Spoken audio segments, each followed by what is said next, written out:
सुनो, क्या आपको भी ई वे बिल बनाते वक्त डर लगता है कि एक छोटी सी मिस्टेक से रास्ते में गाड़ी पकड़ी जाएगी और लाखों की पेनल्टी लग जाएगी? कब तक इस एंग्जाइटी और डर में जियोगे? अगर अकाउंट्स में करियर बनाना है ना, तो हर सिचुएशन को हैंडल करना सीखना पड़ेगा। बिना किसी रियल पेनल्टी के डर के लाइफ सिमुलेशन पर आकर सीखो ई वे बिल का ए टू जेड ऑपरेशन।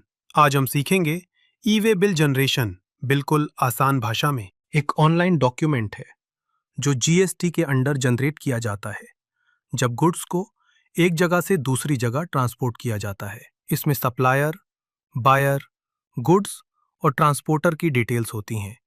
इसका पर्पस गुड्स की मूवमेंट को ट्रैक करना और टैक्स कंप्लायंस इंश्योर करना है। ई वे बिल की लिमिट क्या है? जनरल रूल, अगर कंसाइनमेंट वैल्यू 50,000 रुपए से ज्यादा है तो ई वे बिल मैंडेटरी है। ये rule sale, stock transfer, branch transfer और जॉब वर्क जैसे मूवमेंट्स पर भी अप्लाई होता है। चलो चलते हैं अब स्क्रीन पर और लॉगिन कैसे करना है सीखो। जीएसटी सीख लो पोर्टल पर लॉगिन करते ही राइट साइड में ई वे बिल सिस्टम पर क्लिक करते ही आप पहुंच जाएंगे ई वे बिल की साइट पर। अब करते हैं e way bill portal login. Login करते ही ई वे बिल के सब टैब्स शो होंगे। अब हम क्लिक करते हैं जनरेट न्यू पर।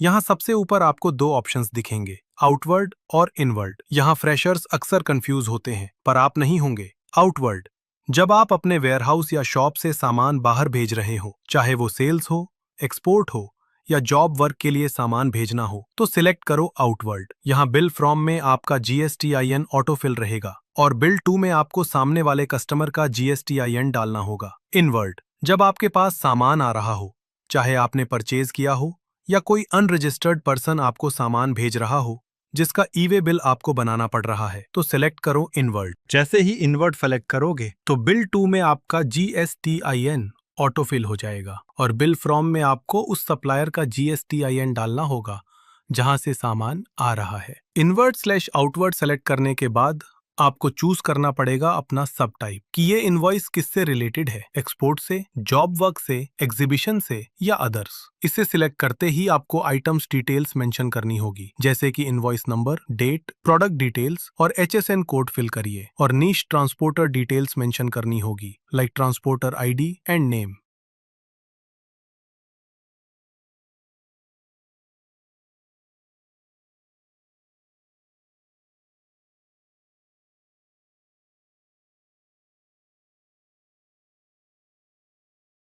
देन नीचे आपको पार्ट बी शो हो रहे होगा। यहाँ आप अपना ट्रांसपोर्टेशन मोड सिलेक्ट करते हो, by road, air, rail etcetera, और आपको उस ट्रांसपोर्ट मोड का व्हीकल नंबर एंटर करना होगा। अब सबमिट पर क्लिक करके बिल जनरेट कर लीजिए। पार्ट बी में व्हीकल नंबर या ट्रांसपोर्ट डिटेल्स फिल की जाती हैं। जब गुड्स ट्रांसपोर्ट होते हैं तब जिस व्हीकल से माल जा रहा है उसका नंबर पार्ट बी में अपडेट करना होता है। कब पार्ट बी अपडेट करना पड़ता है? जब गुड्स एक व्हीकल से दूसरे व्हीकल में ट्रांसफर किए जाते हैं, अगर व्हीकल ब्रेकडाउन हो जाए और नया व्हीकल यूज करना पड़े, अगर ट्रांसपोर्टर व्हीकल चेंज करे, जब पहले पार्ट बी जनरेट नहीं की गई हो और गुड्स डिस्पैच करने से पहले व्हीकल डिटेल्स ऐड करनी हो। अब लेफ्ट मेन्यू में जाओ, ई वे बिल के अंदर update part B slash vehicle number पर क्लिक करो। सबसे पहले बॉक्स में ये सेलेक्ट करो कि आपकी ई वे बिल नंबर से सर्च करना है या जनरेट बाय मी।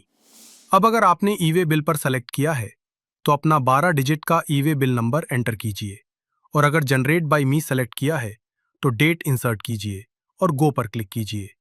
अब आपको सारे ई वे बिल्स शो हो जाएंगे जिसमें पार्ट बी अपडेट नहीं है।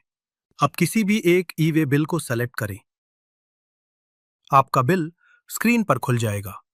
अब नीचे आपको सेलेक्ट करना है कि आप गाड़ी क्यों बदल रहे हैं, रीजन जैसे ट्रांसशिपमेंट या व्हीकल ब्रेकडाउन। फिर सेलेक्ट कीजिए मोड, रोड स्लैश रेल। अब व्हीकल नंबर वाले बॉक्स में बिना किसी स्पेस के नया गाड़ी नंबर डालिए। अगर ट्रांसपोर्टर बदला है तो ट्रांसपोर्टर डॉक्यूमेंट नंबर डालिए।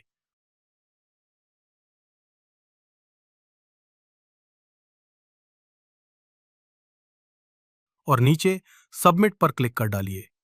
बूम, आपका पार्ट बी अपडेट होते ही आपको न्यू ई वे बिल मिल जाएगा अपडेटेड चेंजेस के साथ।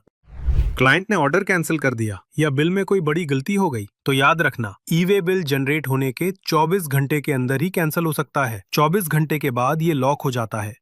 लेफ्ट मेन्यू में ई वे बिल पर जाओ और कैंसिल पर क्लिक करो। यहां अपना 12 डिजिट का ई वे बिल नंबर डालो और गो पर क्लिक करो। आपके सामने बिल खुल जाएगा। ड्रॉप डाउन से रीजन फॉर कैंसिलेशन सिलेक्ट कीजिए, जैसे ऑर्डर कैंसल्ड, डुप्लीकेट एंट्री या डेटा एंट्री मिस्टेक। निश रिमार्क्स वाले बॉक्स में छोटा सा रीजन लिख दीजिए कि अब किस रीजन से ई वे बिल कैंसिल क्यों कर रहे हो, और निश कैंसिल बटन पर क्लिक कर दीजिए। स्क्रीन पर तुरंत स्टेटस आ जाएगा, कैंसल्ड। ड्राइवर को देने के लिए फिजिकल कॉपी चाहिए या क्लाइंट को पीडीएफ भेजना है? तो चलो क्लिक करो प्रिंट ईडब्ल्यूबी पर। बॉक्स में अपना ई वे बिल नंबर एंटर कीजिए और गो पर क्लिक करिए। आपका पूरा ई वे बिल स्क्रीन पर आ जाएगा। अब नीचे स्क्रॉल करेंगे तो आपको दो ऑप्शंस दिखेंगे, प्रिंट और डिटेल्ड प्रिंट। हमेशा डिटेल प्रिंट पर क्लिक करें ताकि पार्ट ए और पार्ट बी दोनों की पूरी डिटेल प्रिंट हो। प्रिंट पर क्लिक करके इसको सेव एज पीडीएफ कर लीजिए। आपका काम हो गया। महीने के एंड में जब आपका बॉस या सीए आपसे पूछे कि इस महीने टोटल कितने ई वे बिल बनाए, कितने कैंसिल हुए, उनकी लिस्ट दो, तो घबराना मत। रिपोर्ट सेक्शन पर क्लिक कीजिए एंड हम माई ईडब्ल्यूबी रिपोर्ट्स पर जाएंगे। यहां आपको एक पूरी लिस्ट मिलेगी, outward supplies, inward supplies, cancelled EW bills. अगर आपको अपनी सेल्स के बिल देखने हैं तो क्लिक करो आउटवर्ड सप्लाईज पर। वहां कैलेंडर से अपनी डेट रेंज सेलेक्ट कीजिए और गो पर क्लिक कीजिए। आपके सामने पूरे महीने के सारे बिल्स की टेबल आ जाएगी। इसको आप एक्सेल शीट में डाउनलोड करके अपने GSTR1 के साथ क्रॉस चेक कर सकते हैं ताकि मिसमैच ना हो। देखा कितना आसान था। ई वे बिल का हर एक ऑप्शन अब आपके दिमाग में फिट हो चुका है। अगर आपको जीएसटी सीख लो पोर्टल का ये complete e way bill master class simulation बढ़िया लगा तो अभी इस वीडियो को एक बड़ा सा लाइक दो। मुझे नीचे कमेंट करके बताओ कि क्या आपको कंसोलिडेटेड ई वे बिल पर भी वीडियो चाहिए, और अकाउंट्स वाले दोस्तों के साथ इस वीडियो को शेयर करना बिल्कुल मत भूलना। ऐसे ही प्रैक्टिकल तरीके से हर एक पोर्टल को लाइव सीखने के लिए चैनल को सब्सक्राइब कर लो। मिलते हैं अगली क्लास में, तब तक के लिए पढ़ेगा भारत, बढ़ेगा भारत।